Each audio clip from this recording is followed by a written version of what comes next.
Ini katanya nubuatan. Kalau nubuatan ya kita harus berlogika, Bung. Jangan Anda asal cocok-cocok terhadap kitabnya orang. Sebagai taru ia tumbuh di hadapan Tuhan, dan sebagai tunas dari tanah kering. Ia tidak tampan, dan semaraknya pun tidak ada, sehingga kita memandang dia, dan rupanya pun tidak, sehingga kita menginginkannya.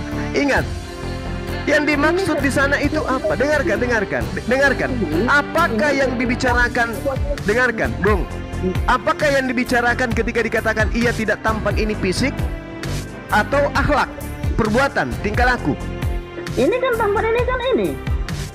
Ya, ini tidak tampan ini akhlaknya, perbuatannya, atau wajahnya, fisiknya? Fisik. Coba Anda tunjukkan kepada saya gambar Yesus yang jelek rupanya. Bang, begini bang. Ini jangan begini. Sekarang jangan, itu kan logika Anda, itu kan menurut pemahaman Anda. Tetapi kalau menurut pemahaman saya di ayat ini ketika Yesus dipukul sampai bonyok. Buset, sampai bonyok. Baru dengar. Yesus dipukul sampai bonyok.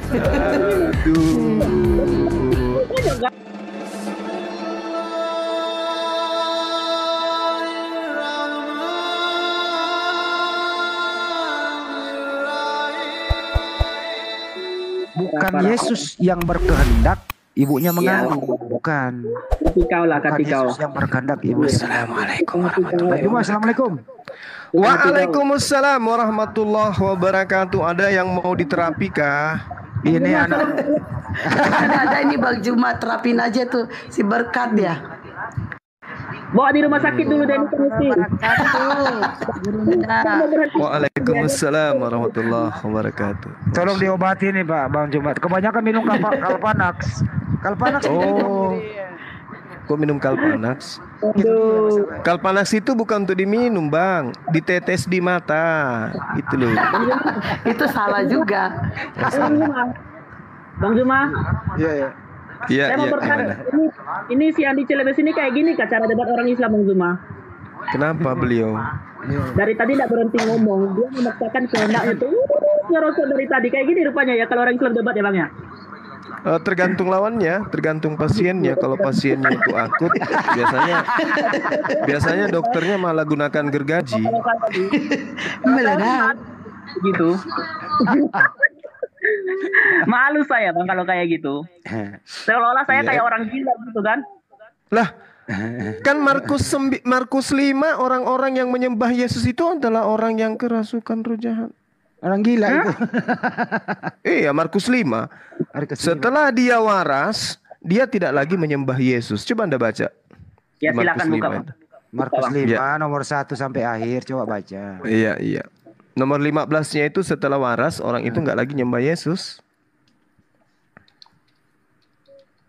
Dan memang di dalam 1 Korintus 4 nomor 10 dikatakan Kristen bodoh karena Yesus. Kan ada memang datanya kayak gitu. Iya memang, betul. Jadi itu bukan fitnah. Jadi kalau Anda merasa kayak gila ya mungkin memang betulan Bang. Bagaimana dia nggak bodoh? Orang dia masukkan Tuhan dalam kandungan. Enggak juga Tuhannya dipersembahkan ke Dewa Molok juga Bang. Nah, ya itu dia masalahnya. Waduh, ini kasihan orang. Kalian itu. Kalau kayak gini berarti kalian sedang melogikakan Tuhan, sedangkan Tuhan tidak bisa dilogikakan. Nah, kalau Tuhan tidak bisa dilogikakan, apakah Tuhan bisa dibiologikan? Sekarang begini, bagaimana kita membuktikan Dia adalah Tuhan? Sekarang kita masing-masing mempunyai Bible, mempunyai kitab. Apakah saya harus mendengar omongan Anda? Oh, enggak, saya mau lihat. Oke. Saudara mengatakan Tuhan tidak bisa dilogikakan. Apakah Tuhan bisa dibiologiskan? Maksudnya begini, Bang. Tuhan itu tidak bisa dilogikakan secara prinsip pemikiran manusia.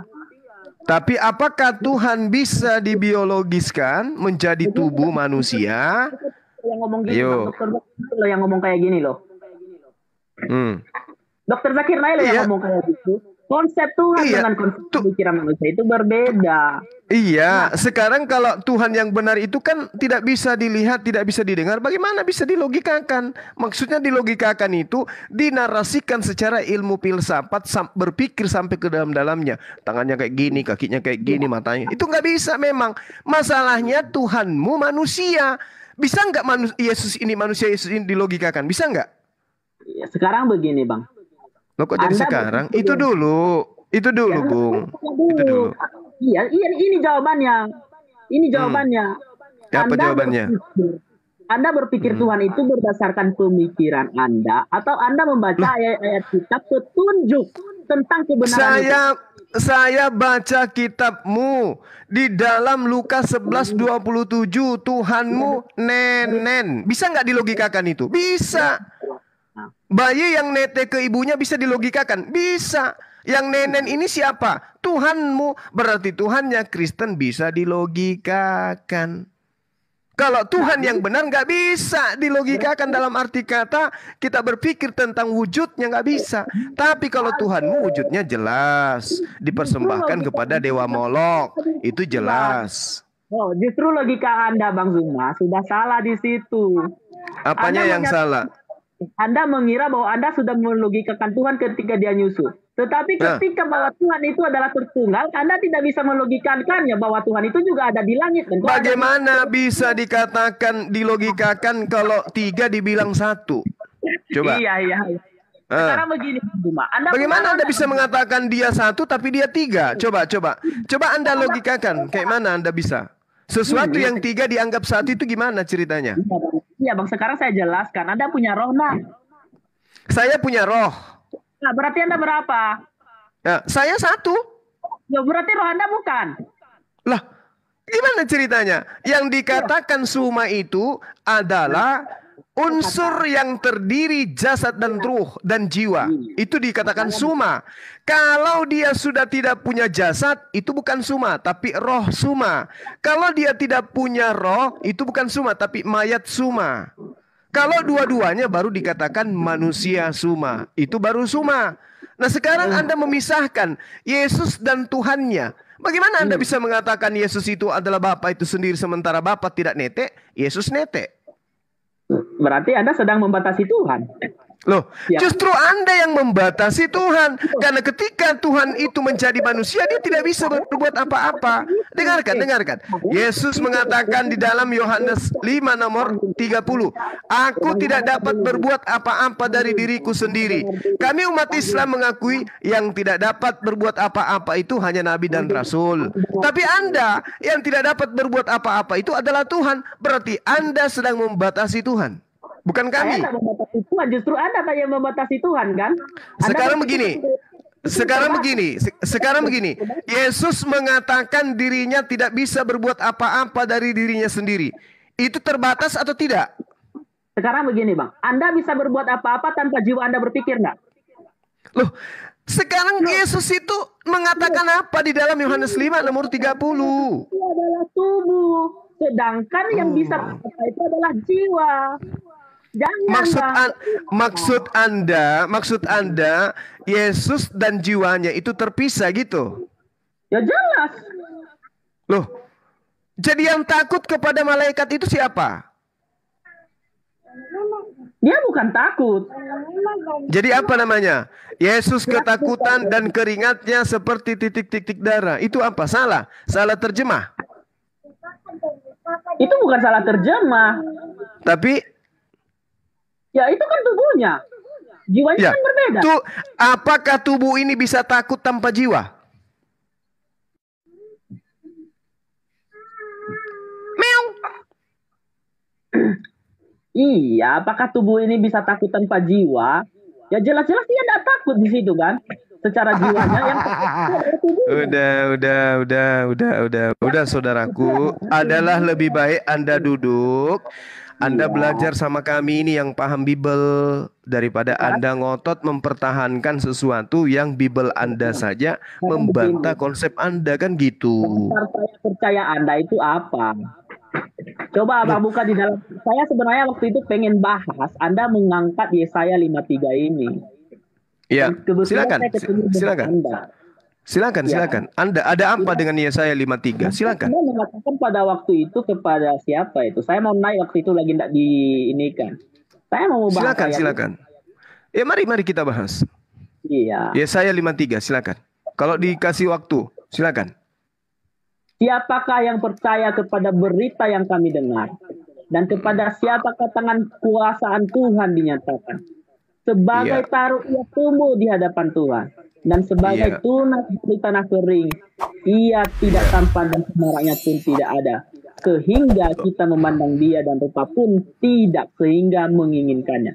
Jadi ini, pasal 2 ini adalah ayat yang Iya. menunjukkan bahwa pada saat itu Yesus itu bonyok itu. Dan ini sudah terjadi. Kemudian ia dihina, itu juga sudah terjadi. Ia dihina. Tunggu. Jangan tergesa-gesa. Kalau mau bahas, ikutkan saya dalam membahas. Di data yang Anda baca, di situ dikatakan tunas dari tanah kering. Apa maksudnya? Kalau menurut Anda apa? Lah, pertanyaannya, apakah Yesus ini berasal dari wanita mandul? Emang di situ dikatakan mandul? Kan tanah kering. Kan tanah kering. Maksudnya itu kan tanah tandus. Tunas dari tanah kering. Yesus itu adalah tunas. Menurut Anda kan? Tunas Daud kan? Keturunan Daud kan? Kering di sini berarti wanita yang mandul. Wanita yang tidak lagi subur-suburnya. Apakah Maria itu adalah wanita mandul? Wanita tua renta? Atau dia adalah gadis perawan? Itu aja dulu. Saya mau tanya, emang Anda dulu sudah ada pada waktu Yesus ini lahir membuktikan bahwa Maria ini tidak mandul? Berarti Anda mengambil kitabnya Yahudi untuk cocokologi. Karena yang di dalam kitabnya orang Yahudi, Yesaya 53, dikatakan, siapakah yang percaya kepada berita yang kami dengar, dan kepada siapakah tangan kekuasaan Tuhan dinyatakan. Nomor dua apa yang dikatakan di sana? Nomor 2-nya. Sebagai taruh ia tumbuh di hadapan Tuhan, sebagai tunas dari tanah kering. Bang, saya mau ngomong dulu sama Bang Zuma ini. Sebelum ada kitab Injil, yang ada itu adalah kitab Taurat, Bang. Betul, makanya semena-mena pengarang kitab Anda mengambil cocokologi mengambil kitab orang untuk mencocokologikan untuk dijual ke Romawi dan Yunani. Sekarang kalau Anda diminta pertanggungjawaban, apakah Maria itu tanah kering? Ya bisa jadi. Loh, bagaimana Anda mengatakan bisa jadi? Katanya dia perawan masih muda. Yo, kalau dia mandul, emang Bang Zuma tahu dia mandul atau enggak? Lah, buktinya bagaimana Anda bisa mengatakan mandul sementara dia tidak pernah digagahi oleh lelaki? Seperti Elizabeth, digagahi berpuluh-puluh tahun, tidak punya anak. Itu baru mandul, itu baru tanah kering. Itu kan logika. Loh, ini katanya nubuatan. Kalau nubuatan ya kita harus berlogika, Bung. Jangan Anda asal cocok-cocok terhadap kitabnya orang. Sebagai taruh ia tumbuh di hadapan Tuhan, dan sebagai tunas dari tanah kering.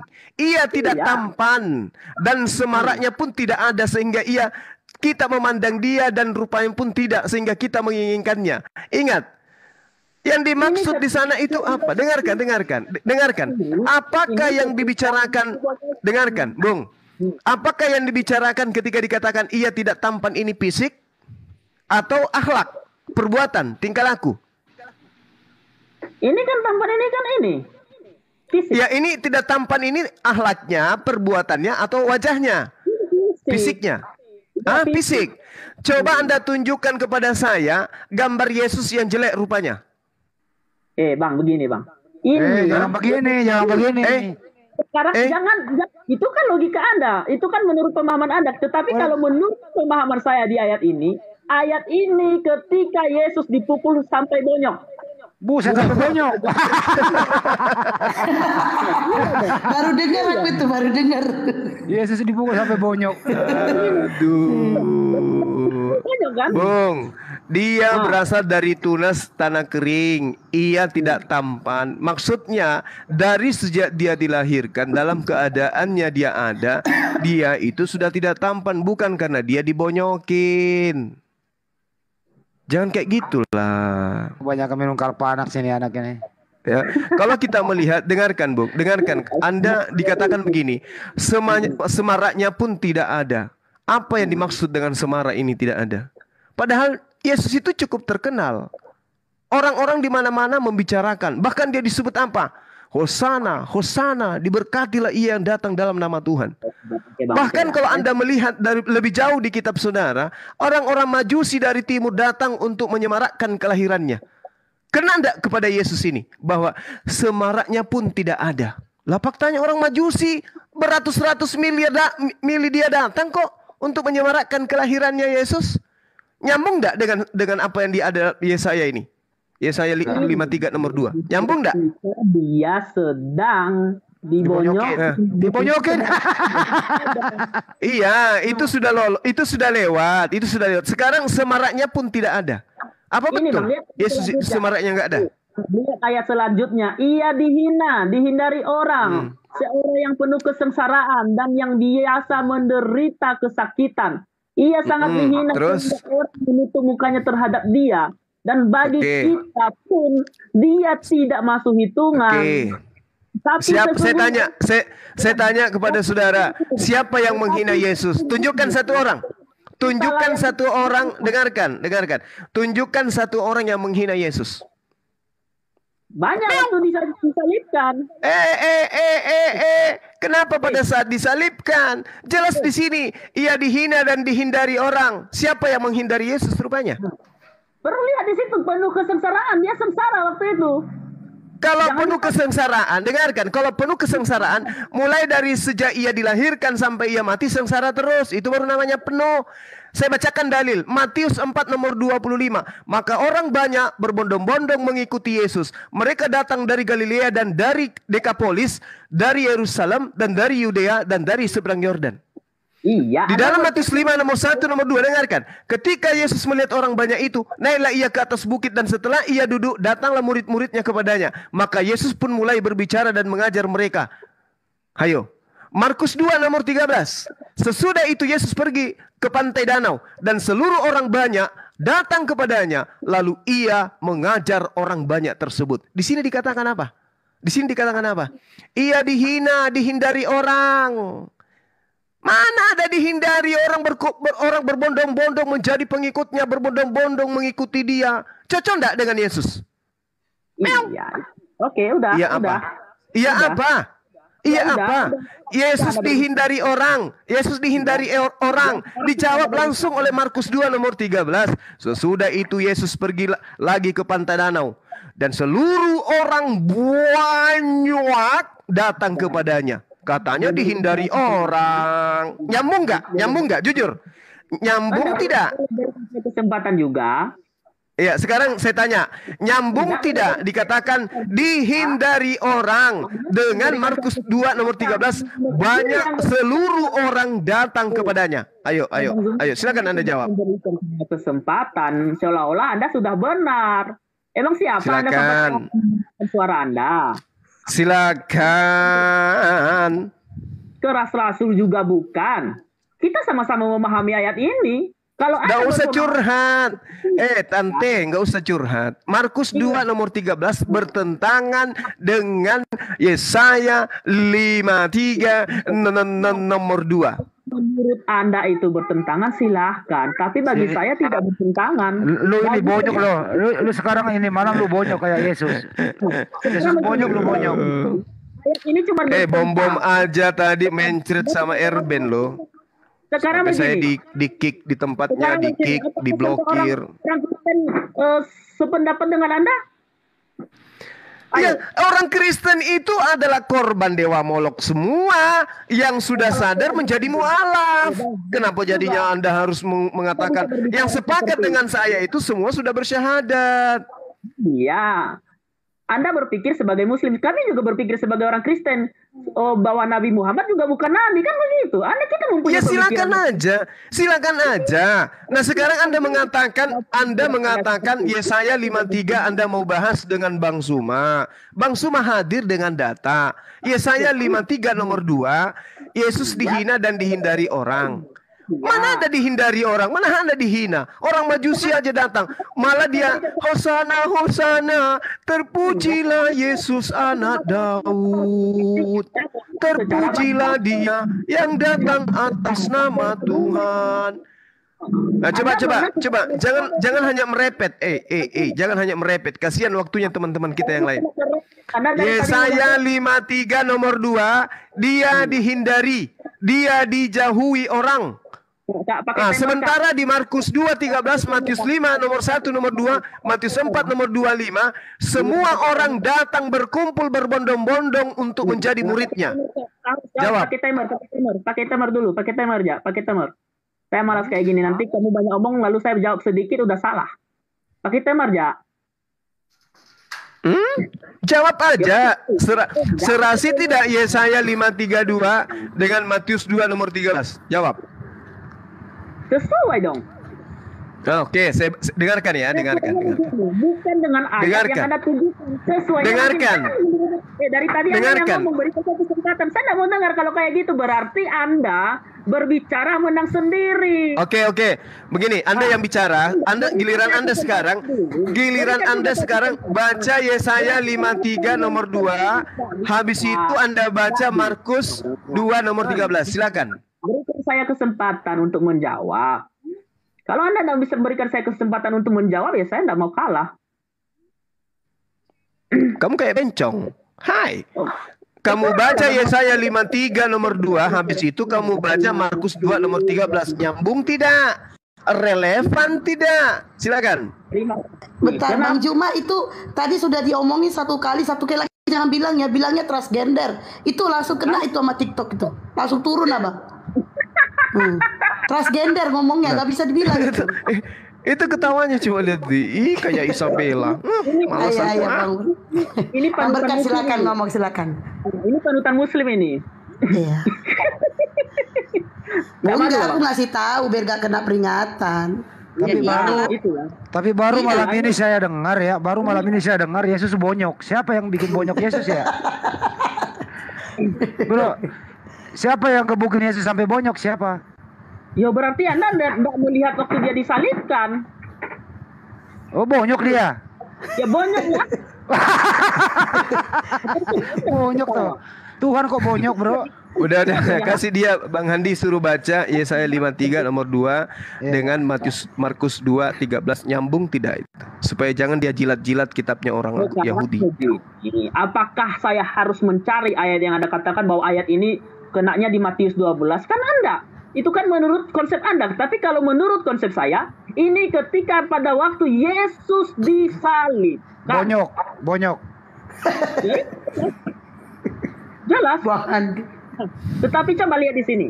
Tetapi sesungguhnya penyakit kitalah yang ditanggungnya dan kesengsaraan kitalah yang dipikulnya. Padahal kita mengira dia kena tulah, dipukul dan ditindas Allah. Tapi kenapa masih banyak orang Kristen sakit ya kalau ditanggung Yesus? Kenapa masih banyak orang Kristen sakit? Penyakit kitalah yang ditanggungnya ini siapa?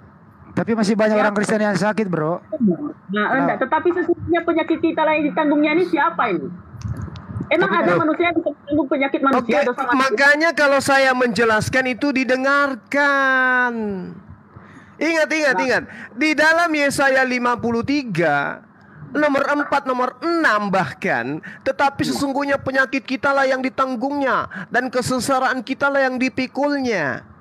Padahal kita mengira dia kena tulah, dipukul dan ditindas oleh Tuhan, tetapi dia tertikam oleh karena pemberontakan kita.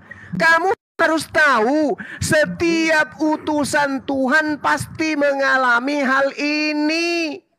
Dimusuhi umatnya, dibenci umatnya. Semua nabi. Coba tunjukkan kepada saya, nabi mana yang begitu datang langsung diterima kaumnya? Siapa? Tunjukkan ke saya. Nabi itu bisa menanggung dosa manusia ya. La haula wala quwata illa billah. Para nabi rela menderita demi untuk menegakkan hukum yang diperintahkan Tuhan untuk ia sampaikan. Contoh, bukan hanya Yesus yang menderita oleh kelakuan kaumnya. Seluruh utusan menanggung derita pengusiran, intimidasi, hingga ancaman pembunuhan. Hanya karena menginginkan kaumnya beriman kepada Tuhan saja. Itu yang perlu saudara pahami.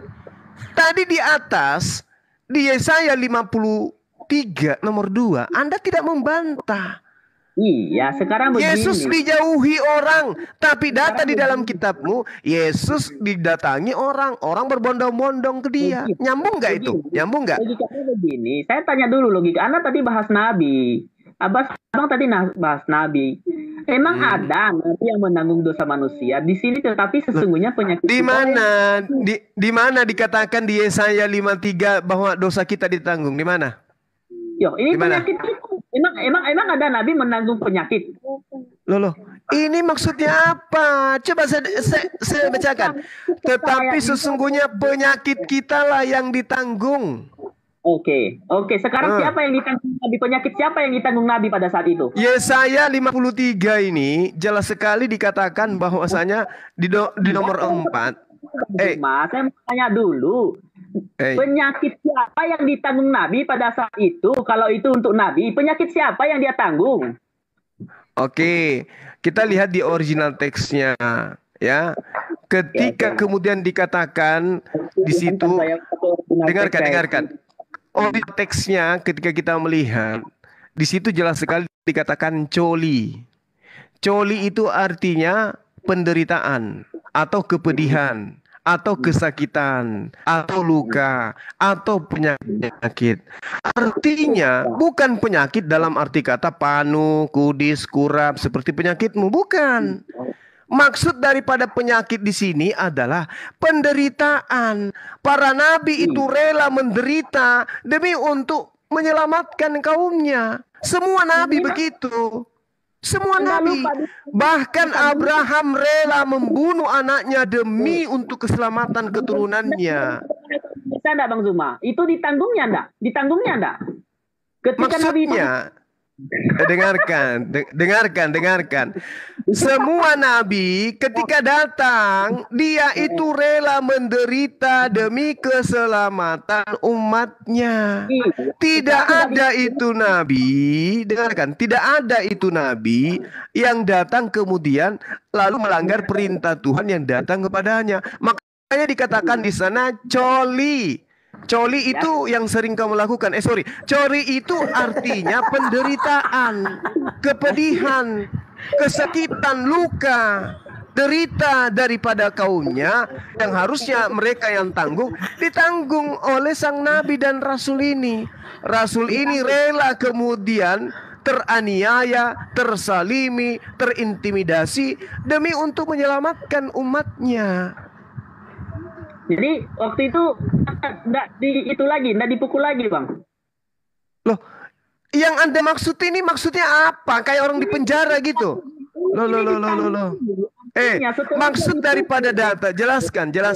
Saya katakan samamu. Saya jelaskan dari tadi Anda yang ngomong. Kalau Anda kayak gitu berarti ya udahlah biar Anda sendiri yang berbicara gitu kan. Oh ya udah, kamu diam, saya bicara sendiri.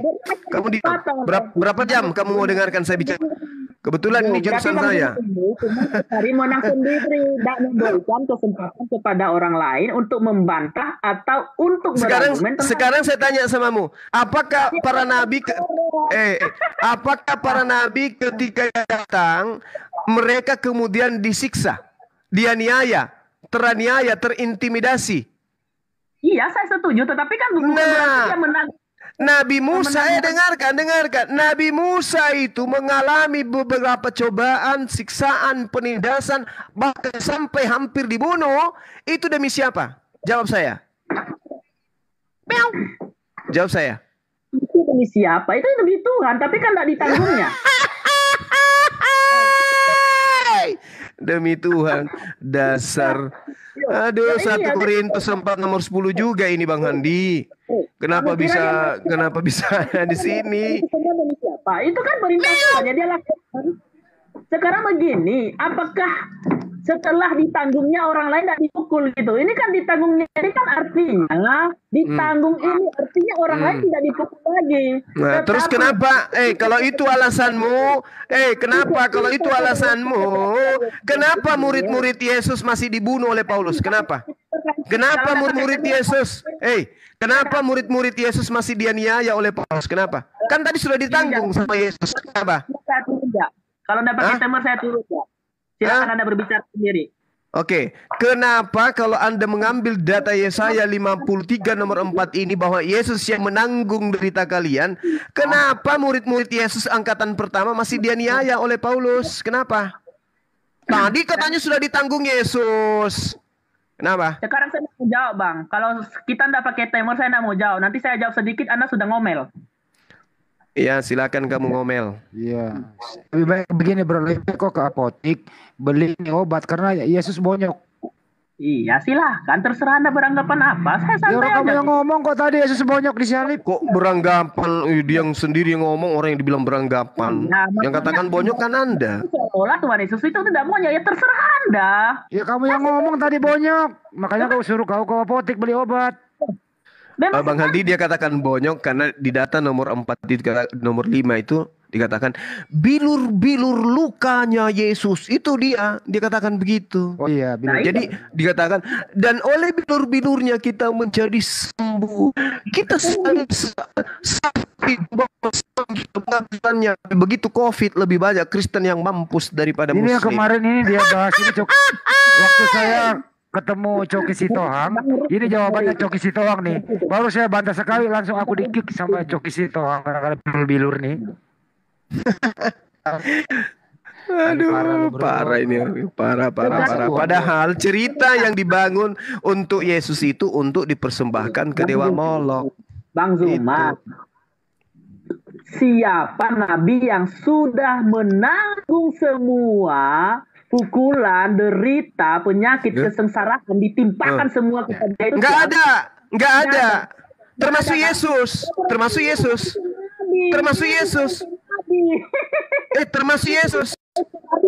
Tanya dia. Nah, itu bro, nabi siapa menurut kamu? Nabi siapa itu? Nabi siapa? Nabi siapa bro? Berarti Yesus nabi bukan Tuhan. Kena dia. Faktanya murid-murid Yesus itu dianiaya. Faktanya murid-murid Yesus itu setelah Yesus disalib, murid-muridnya masih dianiaya oleh Paulus. Katanya sudah ditanggung, berarti nggak ada lagi muridnya yang dianiaya. Malah dibonyokin muridnya oleh Paulus. Anda harus mengerti bahwa yang ditanggung adalah dosa manusia. Kalau dia bawa Yesaya 53 ini penistaan kepada Yesus ini. Yesus ini tidak tampan. Ini dengerin. Yesaya 53 yang kau bawa ini, Yesus ini si buruk rupa loh. Jelek banget dia, tidak tampan. Bagaimana itu? Emang saya mengakui kalau Tuhan itu ketika dia di bumi setelah dipukul itu dia tampan, saya tidak mengaku-ngakui. Tidak ada saya ngomong. Jelek, jadi Yesus jelek. Ya terserah Anda. Lo kok terserah? Oh, jadi orang yang disuruh terserah. Dia sendiri yang ngomong. Kau belajar sama bom-bom dulu sama Erben untuk lici kalau mau. Bom tadi berantem sama si Erben ya Bang Cuma ya. Iya. Baca selanjutnya. Bukan sama Herdi. Oh sama Herdi. Sama Mikana, ribut mereka. Apabila ia menyerahkan dirinya sebagai korban penebus salah. Aduh, sakit ini Bang. Sakit ini. Apa? Ia tidak bersuara, ia tidak bersuara, dia tidak membuka mulutnya. Dia tidak membuka mulutnya. Terus yang teriak-teriak itu, Eli, kenapa lama sekali? Itu siapa? Ini nabi siapa yang korban penebus salah? Nabi pula dia. Oh jadi Yesus nabi ya bro? Yesus nabi ya?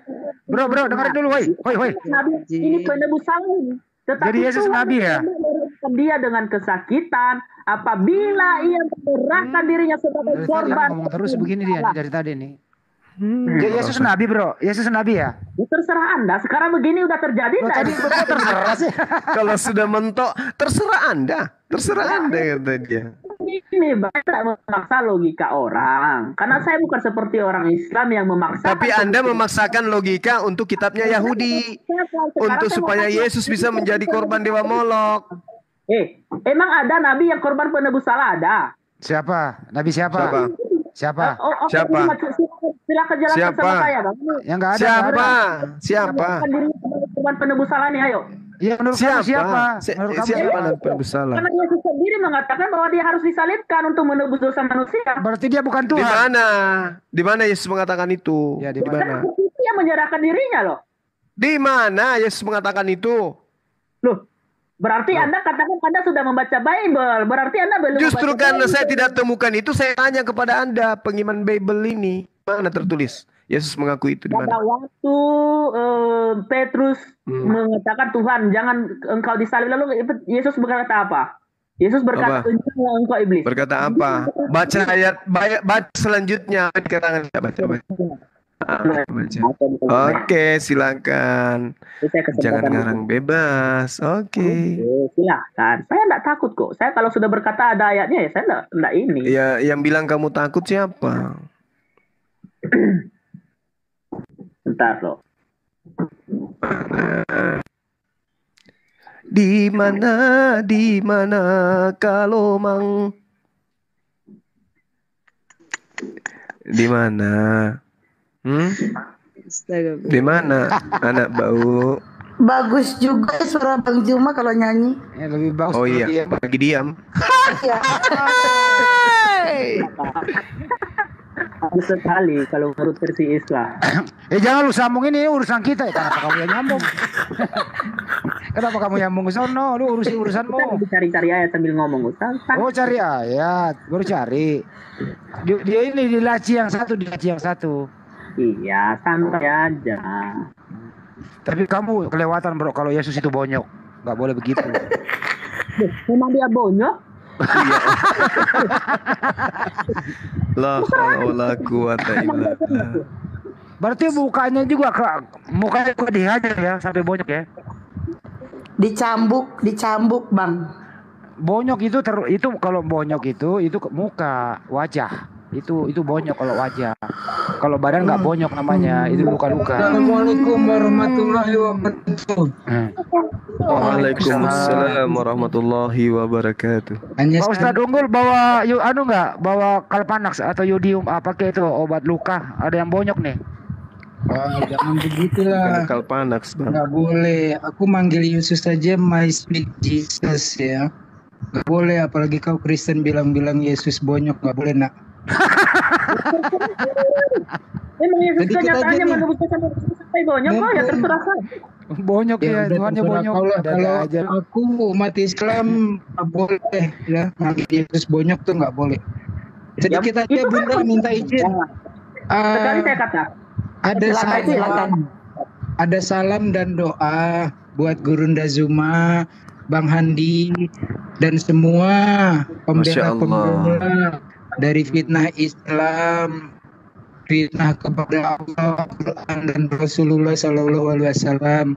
Dapat salam dan doa dari istriku buat semua pejuang. Masya Allah, doa yang sama akhi untuk selalu nangis. Ipar saya. Istriku selalu nangis kalau mendengar pembela-pembela Islam sedang berada di gelanggang mempertahankan, mematahkan fitnah-fitnah mereka. Jadi saya datang hanya untuk mengucapkan salam dan doa. Salam balik, akhi. Ya, thank you Bunda, saya turun lagi. Silakan dinaikkan yang lain. Kalau begitu besok saya merapat ke rumah deh. Kopi. Siap. Oke ya. Lanjut. Tapi kalau bisa ini ada Ustadz Unggul ini ada Ustadz Unggul ini ada resep. Ada resep dokter. Ya pokoknya doa buat semua lah ya. Buat semua, Bunda Maria juga, Bunda Hesti juga, semua yang membela Islam atas Bunda Maria. Ustadz, Bunda Rahma. Ya udah berubah dia, saking sayangnya sama Yesus. Saking sayangnya sama Yesus dia dipanggil Bunda Maria, nggak kayak anaknya nih di bawah bilang Yesus bonyok, bajingan sekali kau. Assalamualaikum warahmatullahi wabarakatuh. Waalaikumsalam warahmatullahi wabarakatuh. Ini benar-benar lu menghina Yesus lu bro. Ini menghina Yesus bilang bonyok lo. Si buruk rupa tidak tampan. Loh, buset dah. Dijauhi orang. Jauhi orang. Salah kok bagi saya kalau Tuhan Yesus itu bonyok. Dari tanah yang kering. Dari siapa yang ngasih tahu kau kalau Yesus itu bonyok? Siapa yang ngasih tahu? Alkitab lo dipukulin. Emang siapa? Dipukulin. Loh, obat tuh loh. Terus tidak tampan dia. Kamu membatasi Tuhan sampai dia dipukul. Itu lalu saya berkata nak mengada-ngada nanti Anda. Dia itu dipukul untuk dibunuh, untuk dipersembahkan kepada siapa? Nggak perlu tahu itu. Yang penting ayat itu ayat itu buat tentang Kamu tahu enggak proses penganiayaan terhadap Yesus itu untuk dipersembahkan kepada dewa? Loh, itu kan tanggapan Anda. Loh bukan. Karena Imamat 18:21 mengatakan, jangan kau serahkan seorang dari anak-anak untuk dipersembahkan kepada dewa Molok, supaya jangan engkau melanggar kekudusan nama Allah. Itu Alkitab tidak bisa kita pandang hanya satu itu namanya. Ya sudah, kalau begitu di mana Tuhan minta kemudian dia agar manusia mempersembahkan darah manusia? Di mana? Di mana? Sedangkan di dalam kitab Kejadian 2, dengarkan, di dalam kitab Kejadian 22, Tuhan pun mempersembahkan hewan. Tuhan mempersembahkan hewan untuk anak Abraham. Tuhan mempersembahkan hewan ternak. Dan itu adalah apa? Persembahan Tuhan. Hewan yang digunakan oleh Tuhan anak Abraham itu diambil dari dosa. Tapi Tuhan sendiri yang mendatangkan hewan itu. Tuhan aja mempersembahkan hewan. Ayo. Nah, kenapa kemudian kalian mempersembahkan manusia? Itu ajaran siapa? Apa gitu? Dasar saya harus mendengarkan Anda itu apa? Seolah-olah Anda dasarnya supaya Anda waras. Berarti Anda berpikir bahwa Anda sudah benar menerjemahkan betul, yes. Anda mengambil Yesaya 53 untuk mendudukkan Yesus yang nantinya prosesnya untuk dipersembahkan di atas tiang salib, darahnya dicurahkan, tubuhnya diberikan. Itu diberikan tubuh dan darahnya kepada siapa? Iya, sekarang saya mau tanya gini. Emang Anda sekarang bertanya? Ini bukan bertanya, maksudnya gini, emang Anda itu panutan saya yang harus saya dengar ketika begitu Anda juga saya. Apakah Anda itu adalah panutan saya sementara Anda itu penganut dewa Molok? Yang saya percaya itu bukan Anda, lebih baik saya mempercayai Petrus, Yakobus. Kalau Anda percaya kepada Petrus itu mengajarkan dirinya diutus kepada domba yang hilang dari Bani Israel. Galatia 2 nomor 8, Petrus diutus untuk orang Yahudi, untuk orang yang bersunat. Berarti kamu harus percaya itu. Begini, Bang. Ada 12 murid Yesus itu kan. Kalau dia kemana-mana. Coba sebutkan 12 murid Yesus, bro. Siapa? Coba, coba kau sebutkan 12 murid Yesus siapa aja? Coba kau sebutkan. Anda itu apa? Dia hafal. Coba kau sebutkan. Anda bisa menerjemahkan Alkitab menurut pemikiran Anda. Saya juga bisa menurut pemikiran saya. Ya udah, kalau begitu biar adil, kamu tunjukkan di mana Tuhan minta agar manusia mengorbankan anak manusia. Di mana itu? Itu tadi kan? Di mana? Tetapi Tuhan berkehendak meremukkan dia dengan kesakitan apabila ia menyerahkan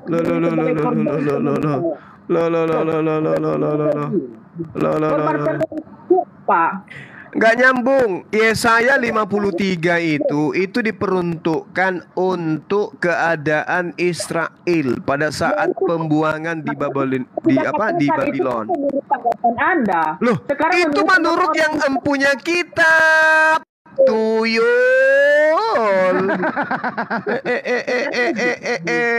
Kamu itu Kristen cuman mengambil kitabnya Yahudi mencocok-cocokkan dengan imanmu. Yang empunya kitab tidak mengimani seperti itu. Yang mana yang harus kita percaya? Yang punya kitab atau kalian? Yang dari Romawi Yunani ini, yang dibawa oleh penjajah ini, yang mana yang harus kita percaya? Berarti kita percaya sama orang Yahudi ya? Yes, berdasarkan Yesaya 53 itu adalah keadaan Israel yang ditinggal oleh Tuhan. Ya, sekarang kita sepakat sama orang Yahudi ya. Ya, dalam hal Yesaya 53, tuyul. Deal ya. Paulus. Ini korban dewa Molok kayak gini dia. Emang orang Yahudi mengakui Muhammad itu nabi ya? Loh, emang Yesaya 53 itu membahas tentang beliau? Iya, berarti sekarang begini juga. Emang orang Yahudi Yesaya 53 ya. Nenekmu kiper. Yesaya 53 yang kamu ambil, yang kamu rampok itu dari kitabnya Yahudi, kamu jadikan dia dasar sebagai penegasan bahwa Tuhan minta mempersembahkan darah manusia anak Maria. Anda mengambil kitabnya orang Yahudi. Sekarang mana yang kami ambil di dalam kitabnya orang Yahudi yang kami katakan itu menceritakan tentang baginda Rasul Muhammad sallallahu alaihi wasallam. Mana? Dengar tuh. Mana di Al-Qur'an ditempelkan kitabnya Yahudi? Mana? Supaya baginda Rasul Muhammad SAW itu dikenal sebagai nabi, kitabnya Yahudi kita tempel di Al-Qur'an. Dikatakan di situ Al-Qur'an lama. Baru firman Allah yang datang kepada baginda Rasul Muhammad SAW disebut apa? Firman Al-Qur'an baru. Mana ada? Sekarang agamamu mengambil kitabnya orang Yahudi, tempelkan di dalam kitab Romawi, lantas Anda katakan itu untuk Yesus. Lah yang punya kitab tidak mengakui itu. Apa enggak malu? Cuman menangnya rocot rupanya, Anda ada menang ini. Apa enggak malu? Anda mengambil kitabnya orang Yahudi, Anda cocok-cocokkan itu untuk Yesus, sementara yang punya kitab tidak mengakui itu untuk Yesus. Apa enggak malu? Iya. Oke, berarti Nabi Muhammad itu datangnya dari mana, Bang? Ada memang datanya, Bang? Di mana di Islam mengatakan bahwa di dalam Yesaya, di dalam Imamat diceritakan bahwa itu adalah baginda Rasulullah Muhammad SAW. Di mana di Al-Qur'an dikatakan itu? Di mana? Anda percaya Nabi Muhammad itu dari mana? Dari Al-Qur'an. Dari Al-Qur'an. Yes. Masalahmu? Taurat sebelumnya itu salah ya? Loh, apa hubungannya dengan Taurat? Di dalam Taurat tidak pernah menubuatkan namanya Muhammad, tidak ada. Mana coba lihat Tauratnya mana? Tunjukkan ke saya Tauratnya. Justru saya yang meminta kepada Anda tunjukkan ayatnya jikalau ada di dalam Taurat menubuatkan Muhammad. Lalu yang mengatakan itu kamu kan? Kamu kan yang mengatakan itu, kamulah yang tunjukkan Tauratnya. Mana Tauratnya? Mana? Tauratnya itu di mana? Tunjukkan Tauratnya kepada saya. Mana itu Taurat? Kalau di Taurat yang kamu tunjukkan betul-betul nggak ada nama baginda Rasul Muhammad SAW. Mana Tauratnya? Tunjukkan ke saya. Arti bahasa Indonesia. Kau katakan bahwa di dalam Taurat tidak ada nama baginda Rasulullah Muhammad Sallallahu Alaihi Wasallam. Taurat yang kamu maksud itu yang dibawa oleh penjajah gitu? Hah? Iya, sekarang tunjukkan kepada saya di dalam Taurat. Mana Tauratnya? Tauratnya mana? Mana Tauratnya? Tunjukkan ke saya. Anda. Mana Tauratnya? Terserah Anda mau ambil di mana. Nenekmu kiper. Al-Quran mengatakan ya ahlal kitab lima talbisunal haqqa bil batili wa taktumunal haqqa wa antum ta'lamun. Wahai ahli kitab, mengapa kamu mencampur adukkan kebenaran dengan kebatilan dan kamu menyembunyikan kebenaran padahal kamu mengetahui? Al-Quran mengatakan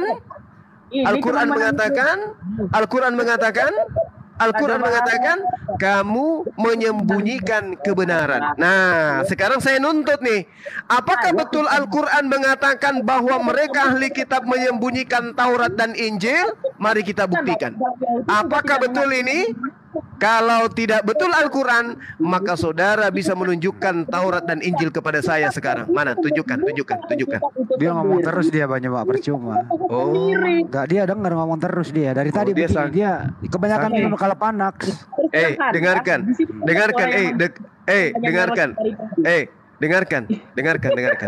Al-Quran mengatakan begini, dengarkan. Ya ahlal kitab. Bang Zuma. Tunjukkan saya dulu nubuat tentang Nabi Muhammad. Lima talbisunal haqqa bil batili wa taktumunal haqqa wa antum ta'lamun. Ahli kitab menyembunyikan Taurat, ahli kitab menyembunyikan Injil, menyembunyikan Mazmur. Nah, Al-Quran menuduh demikian. Kalau ahli kitab tidak menyembunyikan itu, berarti kitabnya orang Kristen sekarang tidak pakai bahasa Indonesia, tapi bahasa Ibrani. Mana kitab itu? Tunjukkan ke saya. Ayo. Tunjuk sama saya yang aslinya, Bang. Karena Abang bilang tadi yang disembunyikan, udah disembunyikan. Lah, justru karena disembunyikan ahli kitab, kita nggak bisa menunjukkan aslinya. Tuh. Nah, gitu dong Bang Handi. Makasih udah dibantu. Al-Quran mengatakan ahli kitab itu menyembunyikan itu. Wataktumun. Sembunyikan dari mana? Hah? Dari mana? Kalau tidak disembunyikan, mana kitabnya Nabi Musa? Tunjukkan ke saya. Loh, adalah sama orang Yahudi itu kitab orang Yahudi. Al-Quran mengatakan, ya ahlal kitab lima talbisunal haqqa bil batil wa taktumul haqqa wa antum ta'lamun. Wahai ahli kitab, mengapa kau mencampur adukan kebenaran dan kebatilan dan kau menyembunyikan kebenaran? Padahal kamu tahu akibat dari kau menyembunyikan kebenaran. Saudara-saudara Kristen kami kasihan, kitabnya nggak ada, cuma menggunakan terjemahan-terjemahan. Kenapa? Karena yang aslinya kamu sembunyikan. La haula wala quwata illa billah. Kalau ahli kitab tidak menyembunyikan, hari ini kitabmu akan disertai dengan original teks, bukan hanya terjemahan. Itu disebabkan karena apa? Karena ada yang dipersembahkan untuk dewa Molok. Pintar Bang Handi. Oke, silakan Bang Handi, silakan dilanjut. Percuma sih dia ngomong terus gitu loh ya. Ngomong terus dia, bicara terus, dia nggak mau diskusi dia. Sekarang dari tadi yang ngomong terus siapa? Tadi saya yang mau dibahas ini, saya 53, jangan kau kemana-mana. Ya saya 53. Ngeri itu. Kamu yang bawa topik bro, kamu yang bawa topik ya, saya 53. Loh, saya bawa topik, tapi Bang Zuma dari tadi nggak mau ngomong, nggak mau ya, ini. Sekarang bahas lagi ya, saya 53, udah mulai lagi dari awal. Tapi tadi kan kamu sudah ngomong terus. Kita kan dari tadi gantian. Kenapa sih kamu selalu menuduh aku? Benci kali sih kamu. Hai, Eko males deh sama kamu. Dari tadi Eko ngomong, situ juga ngomong. Kok kamu nuduh sih? Bang Juma mangkalnya di mana, Bang? Bang Juma mangkalnya di mana? Cici ah. Taman Karibosi kalau malam. Bro, kembali kayak bro, dengerin dulu ya. Kembali kayak saya 53 ya. Saya baca lagi dari awal ya. Dengerin baik-baik. Ya, dengerin. Ya. Kita satu-satu. Dengerin dulu ya. Dengerin dulu. Siapakah? Iya, dengerin budak. Pakai timer. Iya. Siapakah yang percaya kepada berita yang kami dengar? Gua sumpel congormu nanti nih, gua sumpel pakai softtek Bekasi. Iya nanti gua kasih timer 3 menit ya. 3 menit ayo. Bang Andi di luar. 3 menit. Ya, sebentar ya. Sebentar lu diam dulu. Oke, saya diam. Mana timernya Kak? Tunjukkan dulu timernya. Enggak, aku yang ini nggak bisa itunya. Aku yang apa? Pokoknya insya Allah adil lah. 3 menit. Kuliah dari sekarang. Oke. Siapakah yang percaya kepada berita yang kami dengar dan kepada siapakah tangan kekuasaan Tuhan dinyatakan? Nah, sekarang kita cek dulu di sini. Di sini yang Tuhan siapa ya? Ini dulu nih yang pertama dulu, nomor 1 dulu. Siapakah di sini yang Tuhan? Ya ini dulu dibahas Bang Juma. Di Yesaya 53 nomor 1, siapakah yang Tuhan di sini? Itu dulu, jangan kemana-mana. Jangan pindah dulu kedua. Siapakah yang Tuhan yang Maha Kuasa di sini? Tuhannya huruf besar semua. Silakan. Siapa dulu? Kamu tanya siapa? Nah, saya tanya pohon. Tanya Bang Berkat. Bang tanya Berkat kamu lah. 3 menit. Kamu dulu jelaskan siapa yang Tuhan di sini. Jangan menjelaskan kemana-mana. Kalau menjelaskan kemana-mana saya cut. Nanti habis kamu jawab siapa yang Tuhan di sini, Bang Juma lagi siapa yang Tuhan di sini. Silakan. Oke, 3 menit dimulai dari sekarang. Waktu udah tepat, dipersilakan. Dari 3 menit di situ saya tinggal jawab saja siapa yang Tuhan di sini, buruan ah.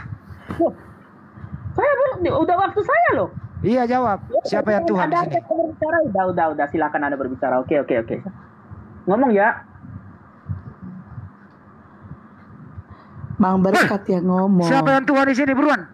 3 menit. Percuma saya ngomong, nanti saya ngomong dia menjawab lagi. Siapa yang Tuhan di sini, buruan jawab siapa yang Tuhan di sini. Tuhan di sini ya Tuhan Yahweh. Tuhan Yahweh. Baik. Oke.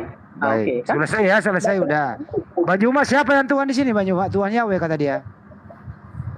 Yang mana, Bos? Nomor 1, Bang Juma. Kan di situ di tangan kekuasaan Tuhan. Siapa yang Tuhan di sana? Nomor 1, silakan. Apa itu, Bos? Siapakah percaya kepada berita yang kami dengar dan kepada siapakah tangan kekuasaan Tuhan dinyatakan? Siapakah di sini Tuhan yang berkuasa? Menurut dia Yahweh. Silakan Bang Juma. Siapakah yang percaya kepada berita yang kami dengar dan kepada siapakah tangan kekuasaan Tuhan dinyatakan?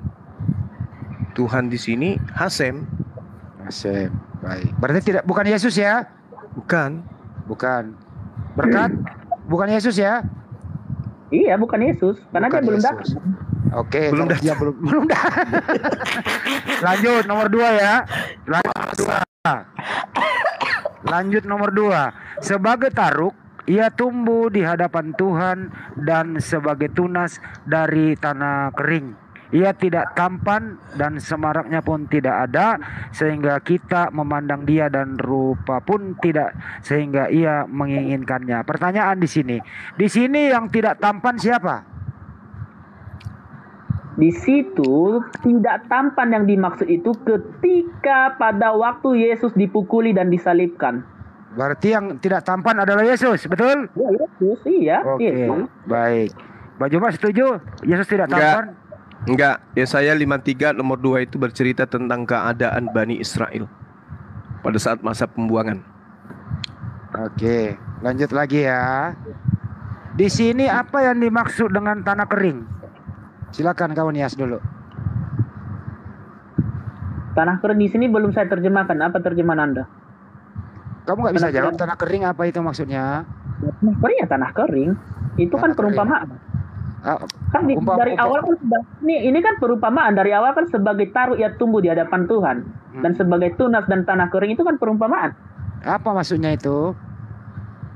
Loh, itu maksudnya bahwa dia dihina dihindari orang, penuh kesengsaraan dan menderita kesakitan. Ia dihina sehingga orang menutup mukanya terhadap dia dan bagi kita pun dia tidak masuk hitungan. Itu sebenarnya lanjutannya. Oke, siapa itu yang dihina di sana? Siapa yang dihina? Yesus lah, Yesus. Apakah Yesus sudah ada di zaman itu?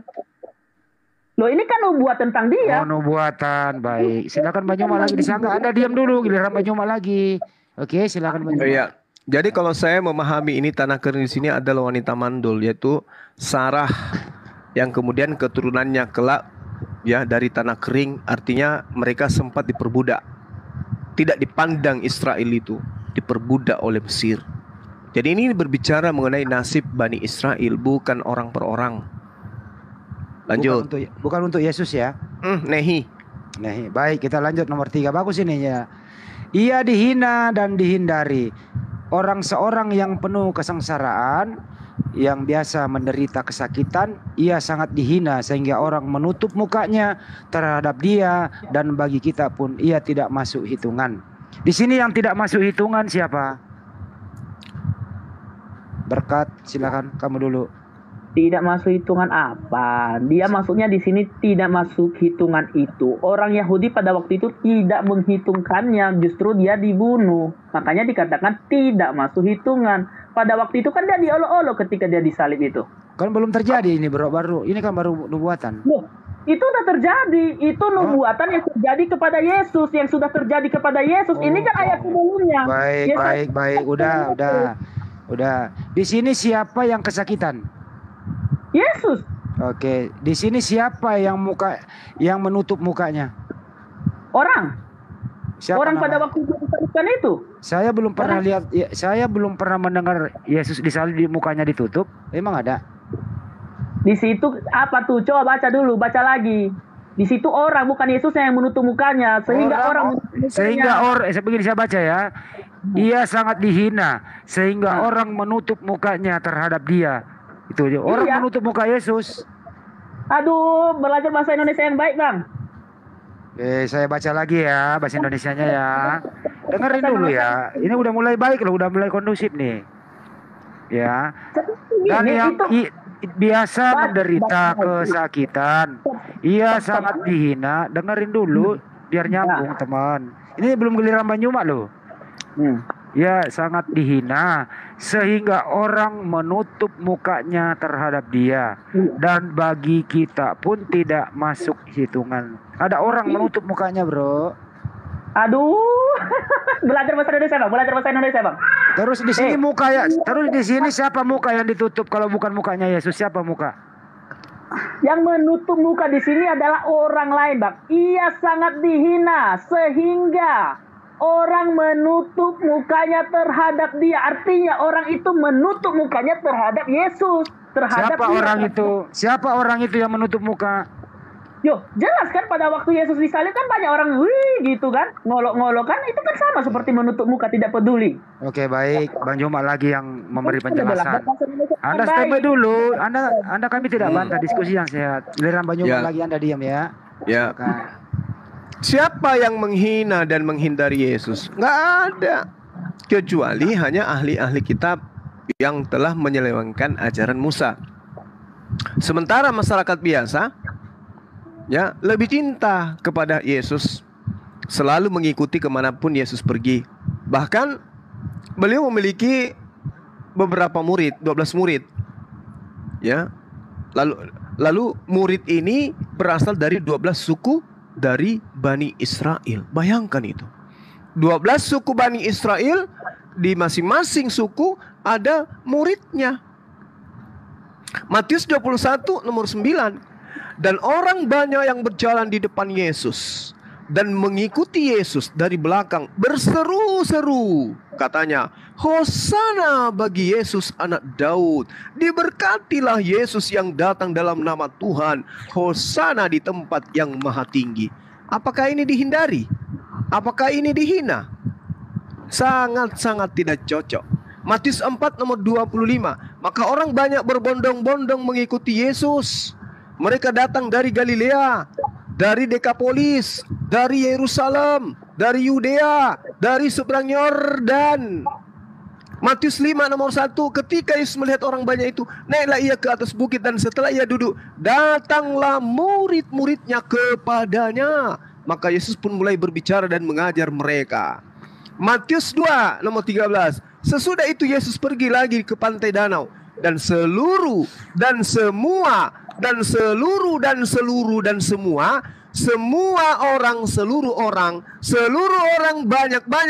orang datang kepadanya, lalu mengajar kepada seluruh orang-orang, banyak orang seluruh.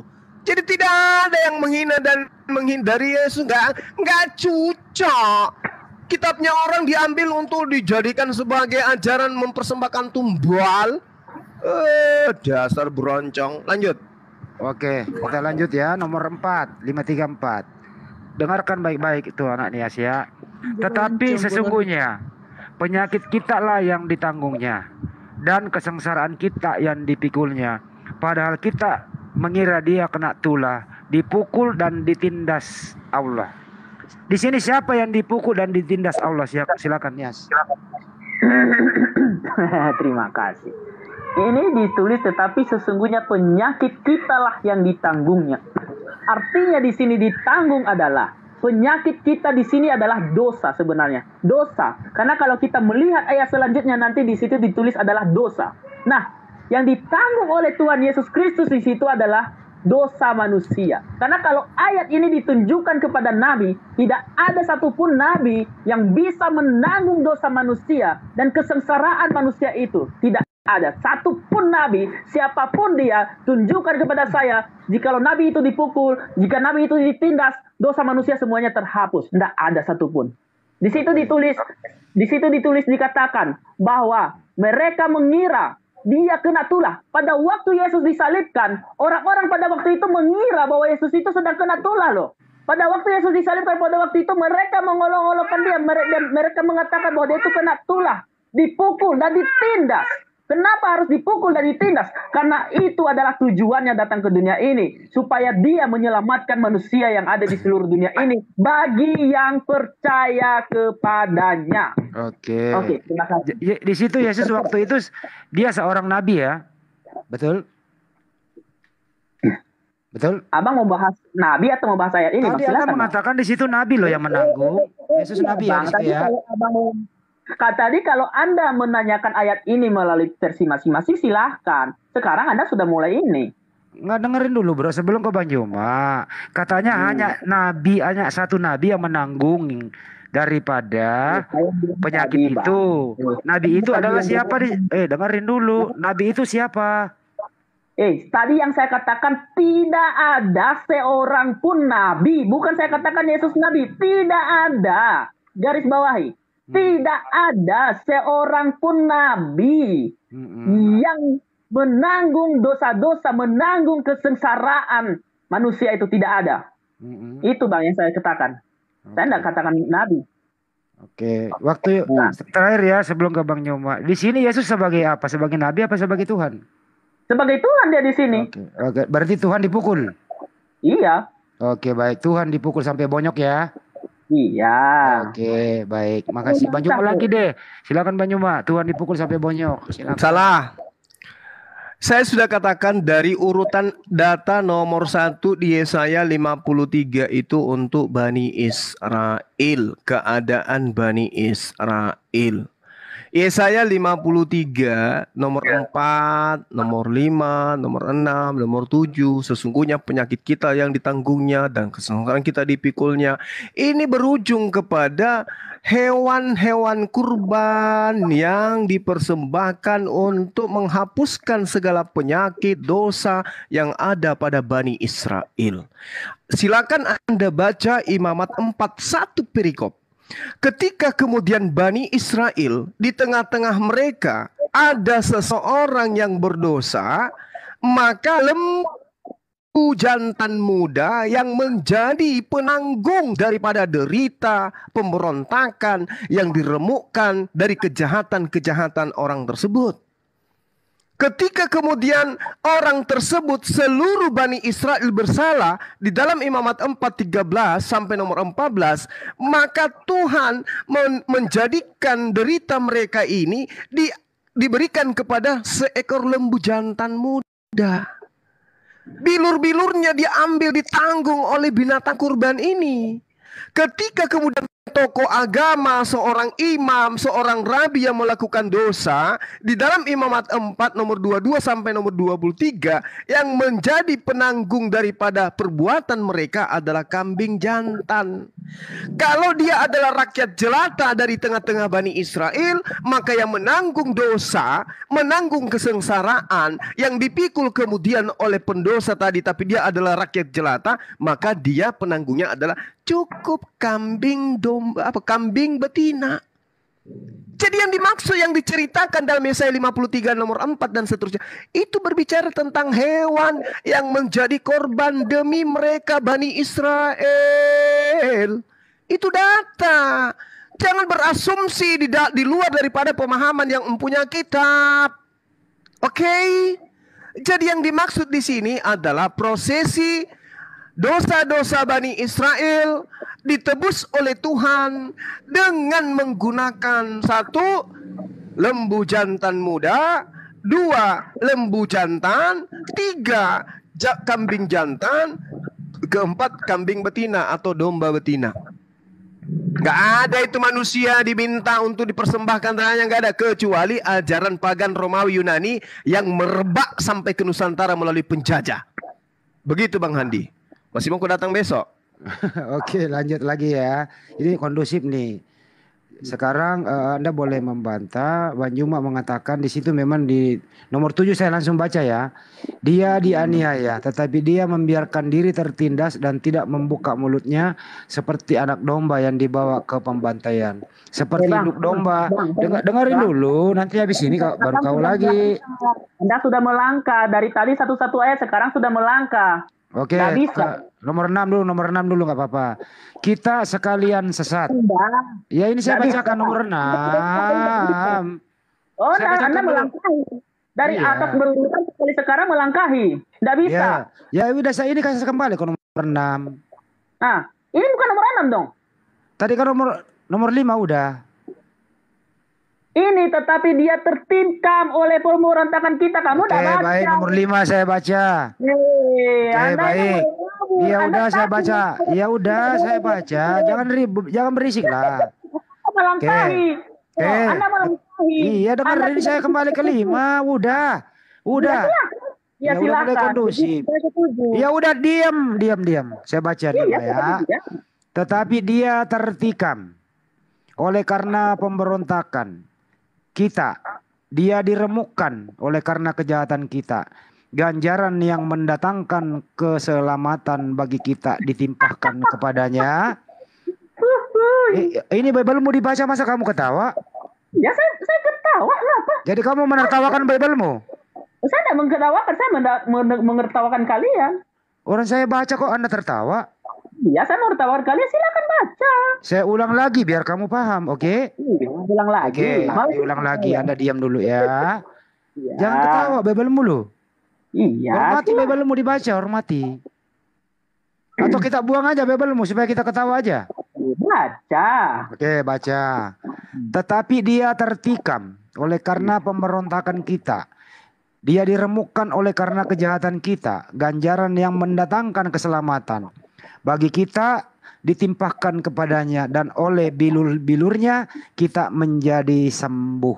Pertanyaan di sini ya. Di sini siapa yang menikam dan apanya yang ditikam? Itu dulu silakan. Puji Tuhan, haleluya, haleluya Yesus. Haleluya. Ini sudah jelas. Tetapi dia tertikam oleh karena pemberontakan kita. Sudah jelas di sana itu nubuatnya itu. Sudah sangat jelas. Siapa yang tertikam, siapa yang menikam? Saya menjelaskan atau Anda mau ngomong? Silakan Anda ngomong, silakan. Ya, pertanyaannya di sini adalah siapa yang tertikam dan siapa yang menikam? Silakan. Ya, udah selesai ngomongnya. Udah. Atau masih banyak opsi? Jawab, siapa yang tertikam? Mau dia, Pak? Ya. Ya, oke. Terima kasih. Di sini dikatakan dia tertikam oleh pemberontakan kita. Itu sangat jelas sekali ya Tuhan Yesusku. Sangat jelas sekali di situ bahwa Yesus itu tertikam karena pemberontakan kita.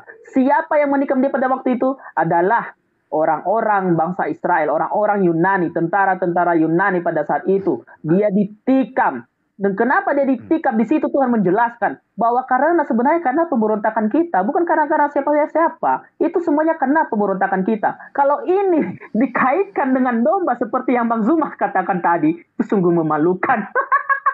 Di sini dikatakan dia diremukkan oleh karena kejahatan kita. Ini bukan domba. Ganjaran yang mendatangkan keselamatan bagi kita ditimpakan kepadanya, dan oleh bilur-bilurnya kita menjadi sembuh. Bahkan orang Kristen sampai saat ini, jikalau sakit, jikalau ada apa-apa, mereka selalu berdoa, bilur-bilur Yesus.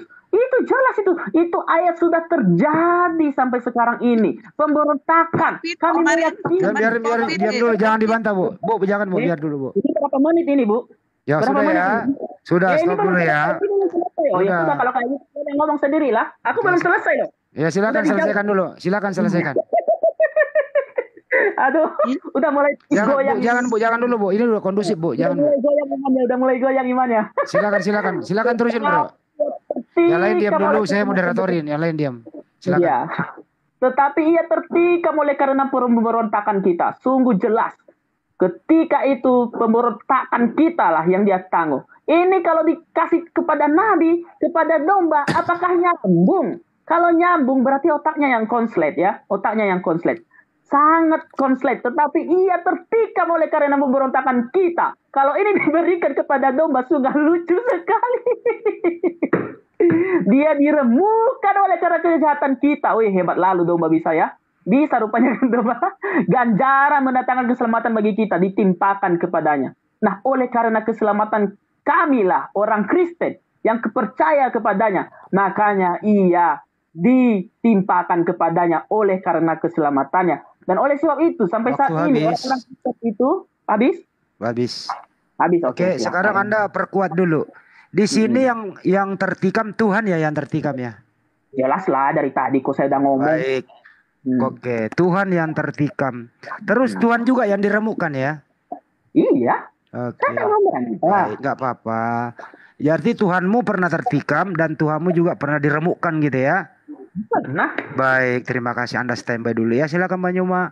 Tuhan tertikam, Tuhan diremukkan. Oke, baik. Jadi kalau saudara ini gembira dengan mengatakan oh itu untuk Yesus karena tertikam. Nah, bisa nggak saya minta data Yesus diremukkan? Oke, itu aja. Kamu bisa mencari data dulu bro ya. Saya kasih waktu kamu mencari data. Bang Juma nanti bicara waktunya dihabiskan. Sambil kamu mencari data. Di mana datanya Yesus diremukkan. Bang Juma lanjut dulu sambil dia cari data. Iya. Jadi kalau berbicara mengenai Yesaya 53 nomor 5 ya kalau nggak salah. Bahwasanya tetapi dia tertikam oleh karena pemberontakan kita. Tertikam karena dia ditombak. Ya. Setahu saya kalau tikam itu pakai pisau. Kalau pakai tombak itu orang biasanya menggunakan kata ditombak, tertombak, bukan tertikam. Ya, kalau tikam itu pakai pisau, jadi itu salah. Kemudian yang kedua dikatakan di sana bahwa dia diremukkan. Yesus tidak pernah diremukkan. Kapan? Yesus itu diremukkan. Di mana dia diremukkan? Apanya yang diremukkan? Gak ada. Jadi sebelum tertawa Anda nangis dulu lah. Lalu kemudian ketika dikatakan bilur-bilurnya.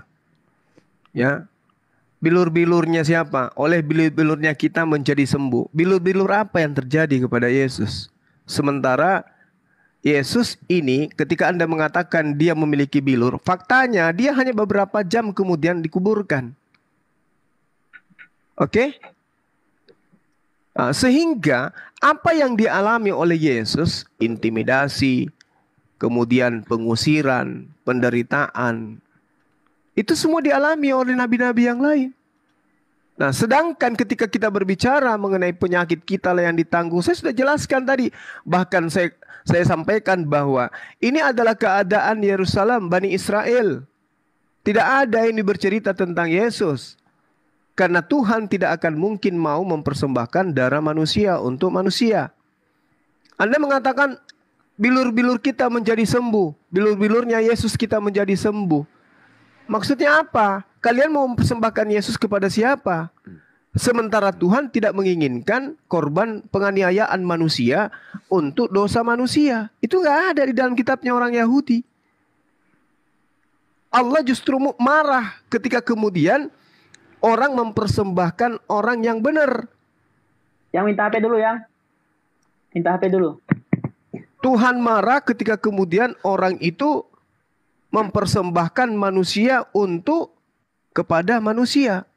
Kalau Anda bercerita tentang Yesus ini adalah untuk menanggung dosa kalian, berarti membantah semua data yang ada dalam kitabnya orang Yahudi. Imamat 5 nomor 17. Jika seseorang berbuat dosa dengan melakukan salah satu yang dilarang oleh Tuhan tanpa mengetahuinya, maka ia bersalah dan harus menanggung kesalahannya sendiri.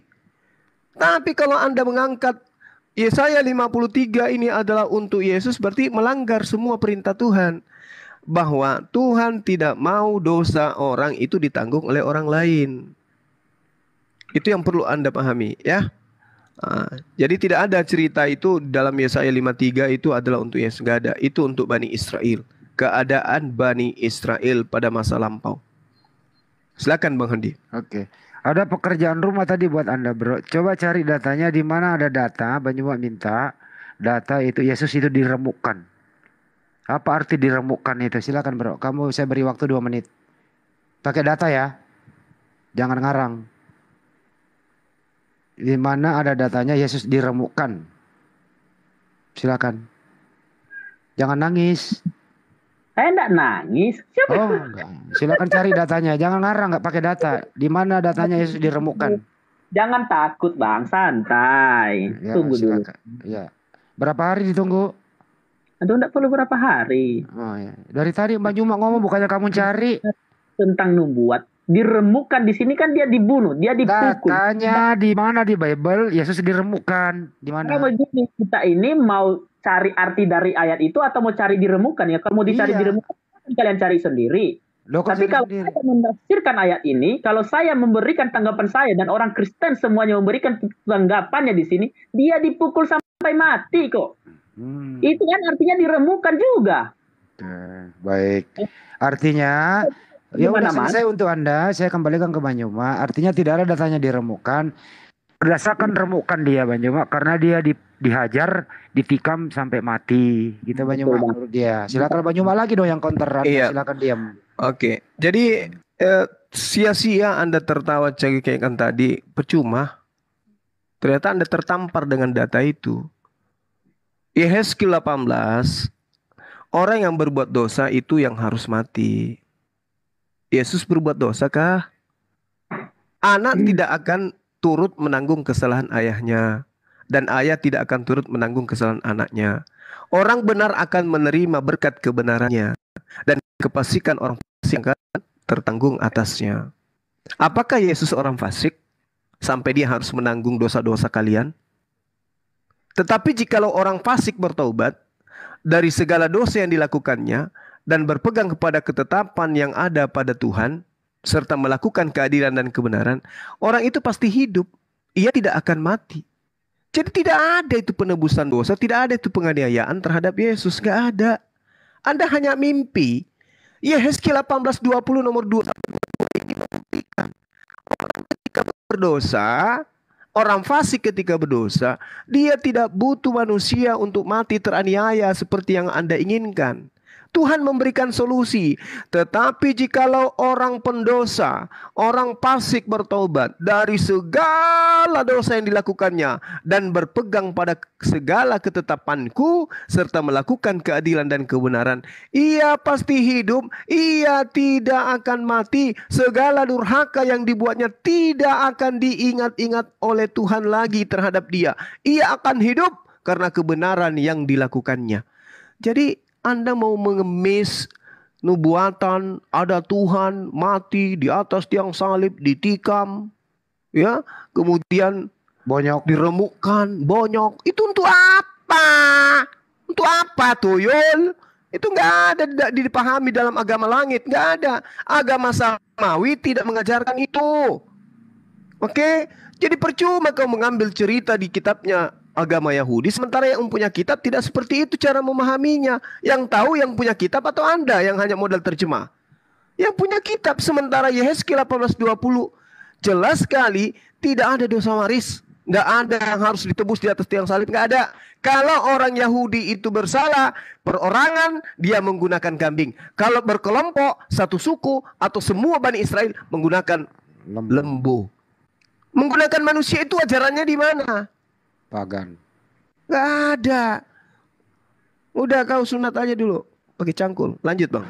Oke. Sekarang kita ke nomor 6 ya. Pokoknya sampai nanti nomor akhir lah. Mulai kondusif di satu nih. Bentar Bu ya. Nomor 6-nya nih. Kita sekalian kita sekalian sesat. Seperti domba, masing-masing kita mengambil jalannya sendiri. Tetapi Tuhan telah menimpakan kepadanya kejahatan kita semua. Siapa Tuhan yang menimpakan kepadanya kejahatan? Silakan bro, giliran kamu 60 hari. Silakan. 60 hari. Terima kasih, haleluya. 60 hari. Iya. Terima kasih. Jadi begini. Tuhan yang dimaksud di sini adalah Tuhan YHWH itu sendiri. Saya tidak berkata Allah ya. Karena Allah di dalam bahasa Ibrani itu tidak pernah ada. Oke. Dikatakan di sini adalah Tuhan yang dimaksud di sini adalah Tuhan YHWH itu sendiri. Nah, kenapa dia di sini mengatakan tetapi Tuhan telah menimpakan kepadanya kejahatan kita sekalian? Karena posisi Tuhan di sini adalah kalau di dalam ketritunggalan itu adalah jiwa. Ya, yang dimaksud di sini adalah jiwa, roh Tuhan. Jadi Yesus itu dianggap sebagai anak di dalam posisi ketritunggalan itu. Jadi wajar saja kalau di sini dikatakan ada tetapi Tuhan, yang artinya dirinya sendiri, jiwanya dan rohnya. Artinya jiwa dan rohnya itu menimpakan kepadanya kejahatan kita sekalian.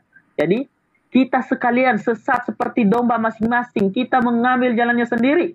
Tetapi Tuhan telah menimpakan kepadanya kejahatan kita sekalian.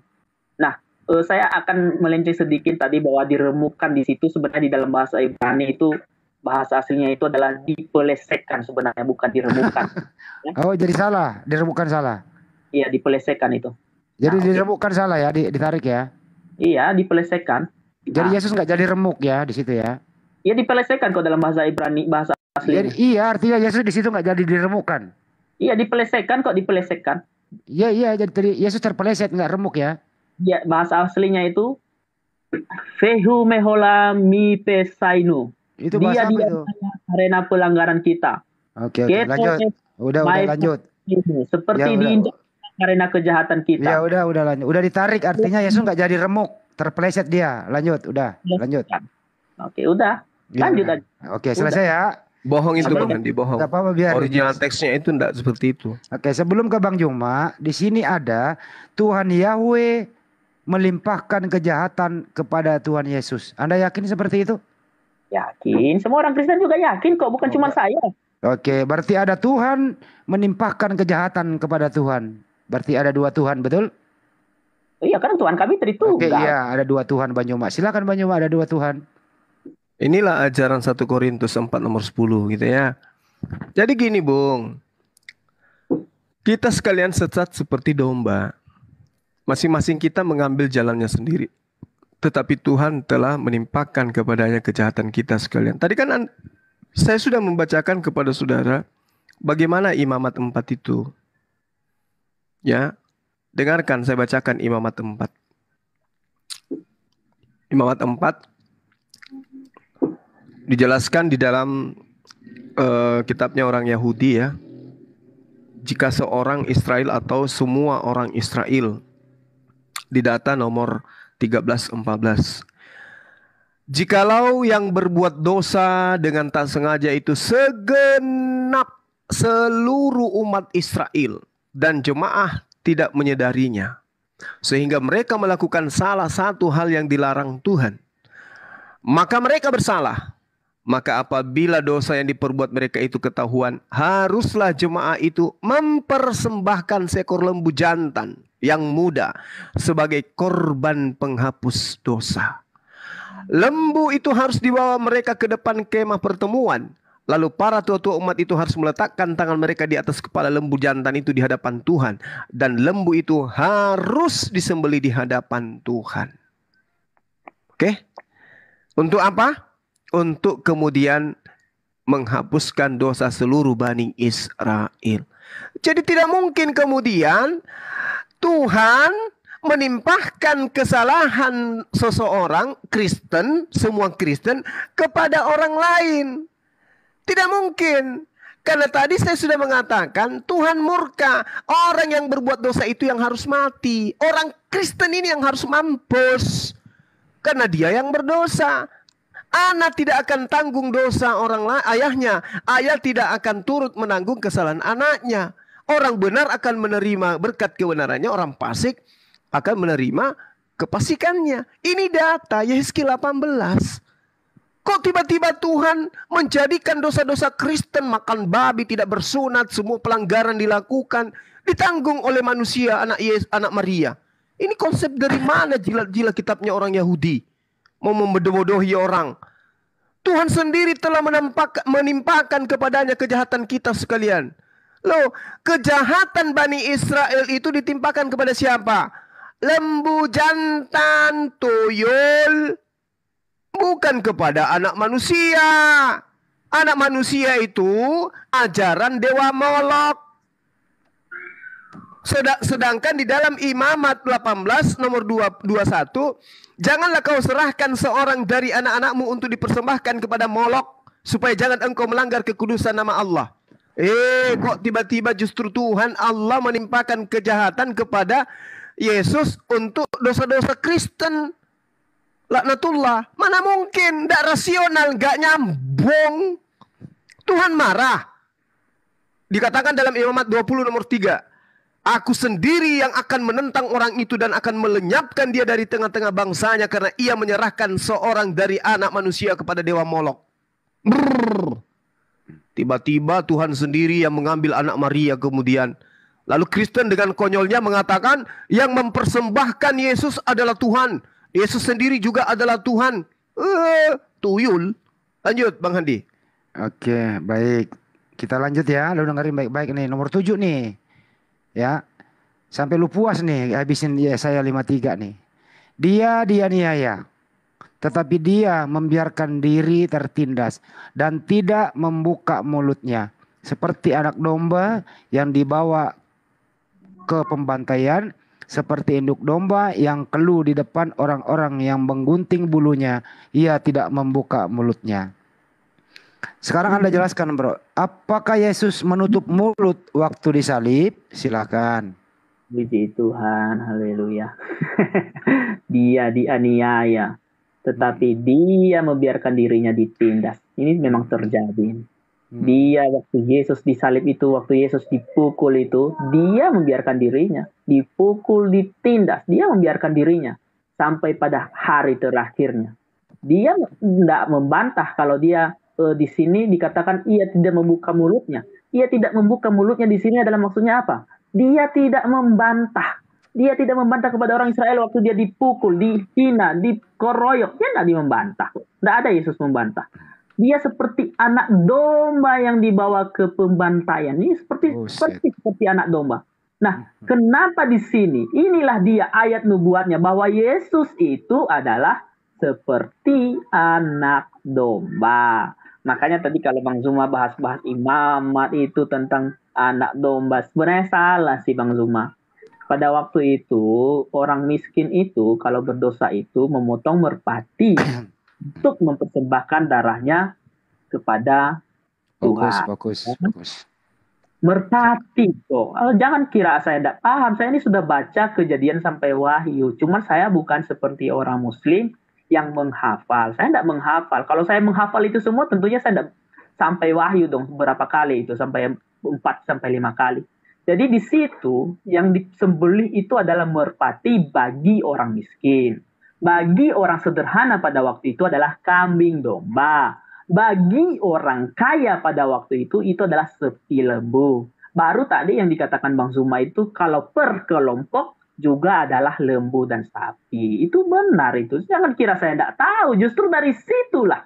Karena penebusan itu harus dengan darah. Makanya Tuhan kami, YHWH yang maha mulia, yang maha agung dan maha perkasa, memberikan anaknya kepada kami, yang dimana dirinya sendiri disalibkan. Karena mengapa? Seandainya kalau Tuhan menghapus dosa manusia itu secara cuma-cuma, oh, tidak usah pakai darah, berarti Tuhan itu pembohong. Kenapa saya katakan Tuhan itu pembohong? Katanya penghapusan dosa dengan darah. Kok lalu tiba-tiba tinggal dihapuskan begitu saja? Makanya saya berpikir kepada umat muslim, kenapa umat muslim itu setiap meminta pengampunan dosa tidak pernah potong sapi lembu ya? Aku kan heran juga. Karena hukum Taurat ini kan adalah Alkitab pertama sekali. Sebelum Injil, sebelum Quran bahkan. Bahkan sebelum Injil. Injil lebih duluan daripada Al-Quran pun. Bahkan ini adalah sudah ada. Kenapa tiba-tiba sekarang ada malah penebusan pemotong dengan ini? Nah, justru itu karena Bang Zuma tadi membahas-bahas itu, bahwa harus penebusan dengan darah. Tuhan menyatakan bahwa dia tidak pernah berbohong. Dia adil. Bahwa kalau penebusan dengan darah, ya darah. Makanya Tuhan menepati janjinya. Itulah keadilan Tuhan. Bahwa Tuhan tidak pernah berbohong. Jadi dia mengumpamakan dirinya di sini adalah seperti domba. Ya, seperti domba. Jadi, Tuhan Yesus kami tidak pernah salah. Jadi ia tidak membuka mulutnya. Kenapa ia tidak membuka mulutnya? Bukan berarti dia tidak membuka mulutnya, tetapi dia tidak membantah. Ketika Raja Herodes menyalibkan, dia tidak membantah. Setelah kesalibkan, dia tidak membantah kok. Oke, baik. Jadi menurut Anda, Yesus tidak membuka mulut dan tidak membantah. Dia dibantai seperti anak domba di pembantaian. Betul Yesus dibantai ya? Seperti anak domba, betul? Bang, gak usah ditanyakan lagi lah. Oke, betul. Nah, ngomong betul dulu baru ke Bang Juma.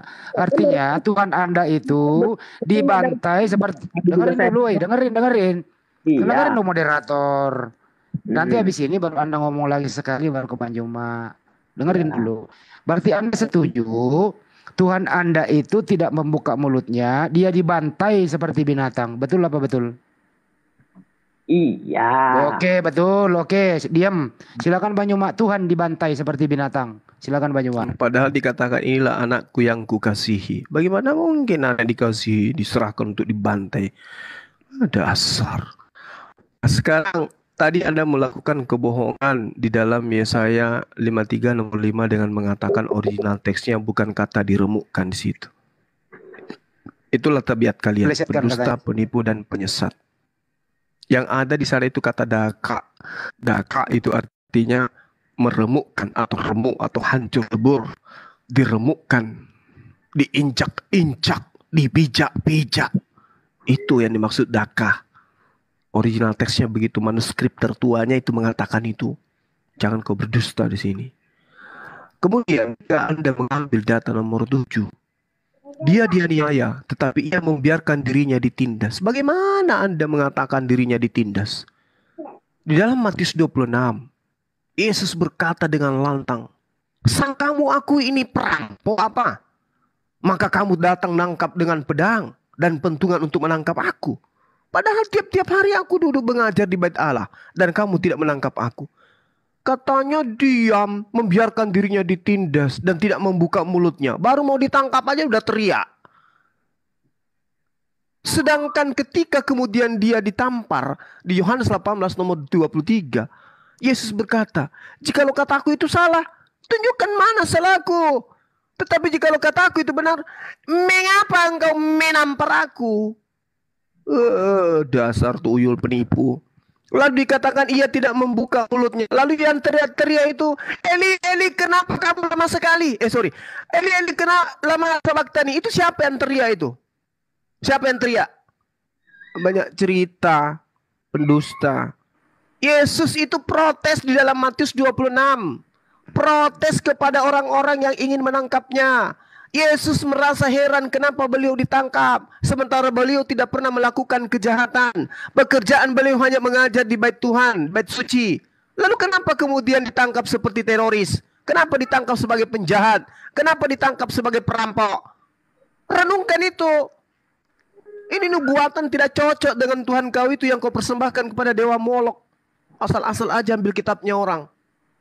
Yesus membantah. "Sang kamu aku ini, apa kamu pikir ini aku ini penyamun apa? Sehingga kamu itu datang untuk menangkap aku. Membawa pedang lagi, bawa pentungan lagi. Untuk apa? Padahal tiap hari kau lihat aku mengajar di bait suci. Tapi kenapa kau tidak nanggap saya? Emang saya ini pencuri, ini maling?" Jadi kamu itu mengambil data di kitabnya orang Yahudi untuk mencocokkan Tuhanmu yang kau persembahkan kepada dewa Molok itu nggak nyambung. Di dalam Matius 26 nomor 64. Yesus jawab, "Engkau telah mengatakannya, akan tetapi aku berkata kepadamu, mulai sekarang kamu akan melihat anak manusia duduk di sebelah kanan yang maha kuasa dan datang di atas awan-awan di langit." Ini maksudnya apa? Itu maksudnya apa? Maksudnya Yesus itu tidak sesuai dengan nubuatan yang Anda gunakan dalam kitabnya orang Yahudi. Suka-suka kamu demi untuk menyenangkan hati dewa Molok. Sembarang aja ngambil kitabnya orang. Anda mengatakan Anda sudah mengakui imamat 4. Bahwa orang yang melakukan dosa, kalau dia adalah orang miskin, maka dia kambing betina. Kalau dia orang kaya, dia tokoh, dia imam, maka dia kambing jantan. Kalau seluruh umat Israel, maka lembu. Sudah tahu kamu.